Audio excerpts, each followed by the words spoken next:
Mesdames, Mesdemoiselles, Messieurs, merci de nous choisir pour vous informer sur Alas 24. Bienvenue dans ce journal.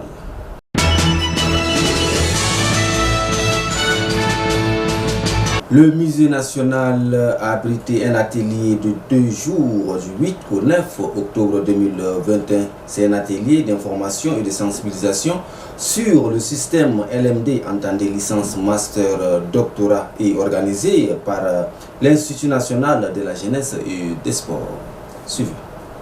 Cet atelier d'information et de sensibilisation sur le système LMD a permis à ses enseignants de s'outiller des connaissances dans ces domaines et de ressortir les mots qui minent et freinent l'évolution de l'Institut national de la jeunesse et des sports depuis belle lurette. Après la lecture des motions de recommandation et de remerciements de part des participants sous l'applaudissement des concernés, est venu le tour du directeur général de l'INJS de se prononcer. L'élément tant oublié est relancé. À quoi bon de s'enfermer dans les tergiversations puisque le train du LMD à l'INJS qui avait déraillé est réamarré et doit continuer. Pour peu de temps donné à cet atelier, nous venons de connaître le champ d'action du LMD et son influence en termes de transformation dans le monde. Le vœu de mon cœur était de nous revoir dans le miroir solennel des réformes en cours, tant dans les universités que dans les institutions de formation des cadres en sciences et techniques des activités de jeunesse, des sports et des loisirs. Ce qui, sans doute, nous permet maintenant de redécouvrir la forme de notre visage, le visage de l'INJS.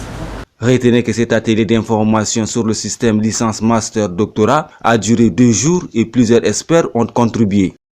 Clôturant les travaux de ces assises, le secrétaire d'État représentant le ministre de la Jeunesse, des Sports et de la Promotion de l'Entrepreneuriat, Mbaïgol même Sébastien, dit être très ému tout en rappelant aux participants que le ministère n'oubliera pas ses efforts consentis. Depuis des années, notre pays traverse une situation très difficile.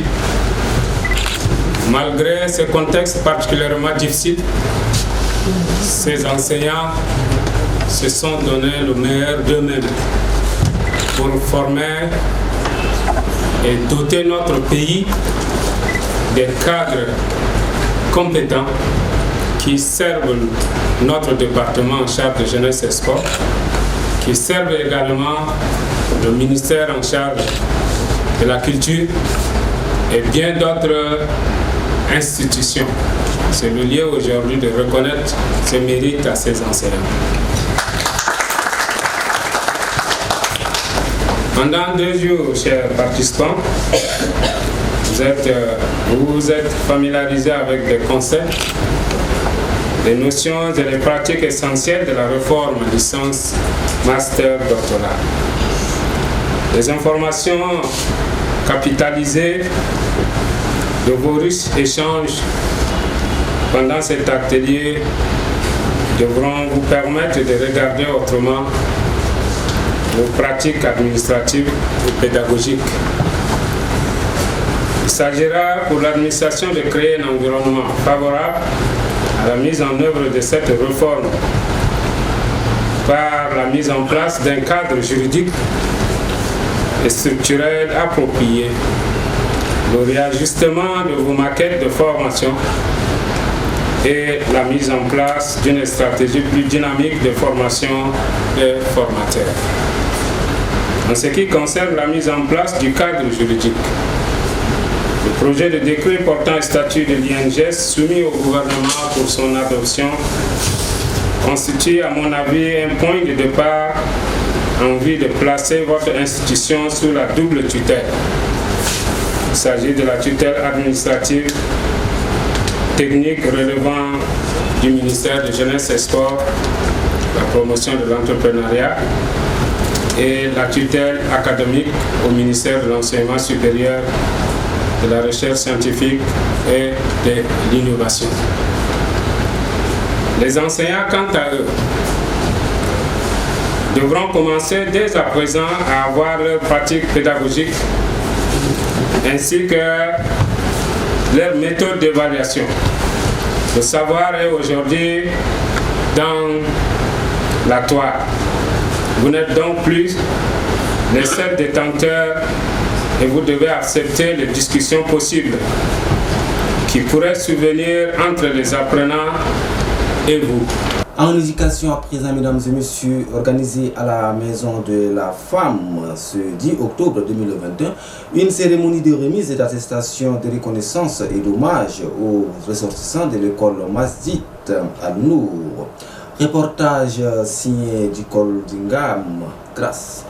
Différente et compétente, l'école Masjid Al-Nour est l'une des écoles la meilleure de la capitale. Elle œuvre pour la reconnaissance des acquis de l'expérience éducative des élèves ainsi que de ses ressortissants. L'objectif de cette cérémonie est de repérer et de valoriser les compétences de ceux qui ont appris sur le terrain et pour qui l'attestation est importante. C'est pourquoi, après l'hymne national, était advenu le mot du chargé d'organisation, M. Ibrahim Mahmoud Saleh, suivi du mot du directeur de la dite école, M. Mahmoud Saleh Ishaq.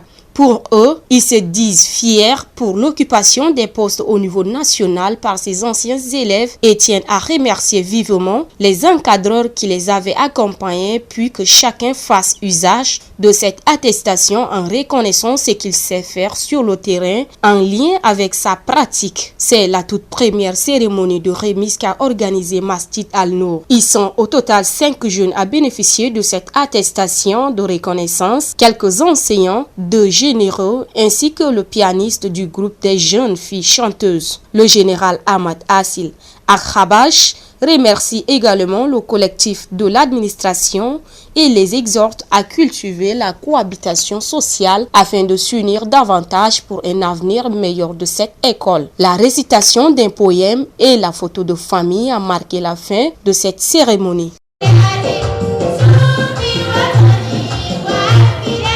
Pour boucler ce journal, amis téléspectateurs, cérémonie de la commémoration de la naissance du prophète Mohammed, paix et salut, dans la soirée sur lui ce 10 octobre 2021. La dite cérémonie s'est déroulée au palais du 15 janvier et c'est l'initiative du Rapita Al-Ashraf Ahlal Bet Al-Fatimiyya.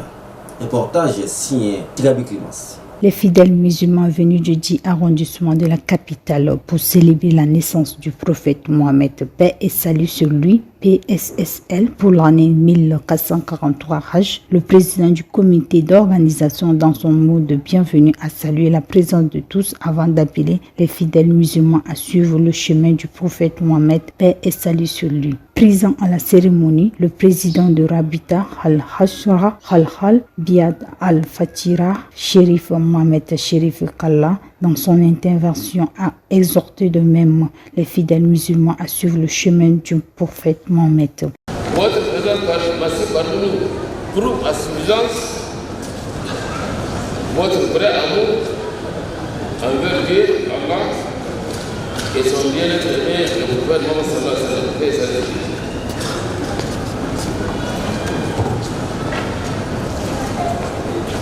La naissance de notre prophète bien-aimé Mohammed sallallahu alayhi wa sallam est célébrée avec beaucoup de faces.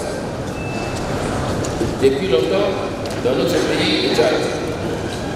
C'est ainsi que notre Rabita célèbre sa 15e édition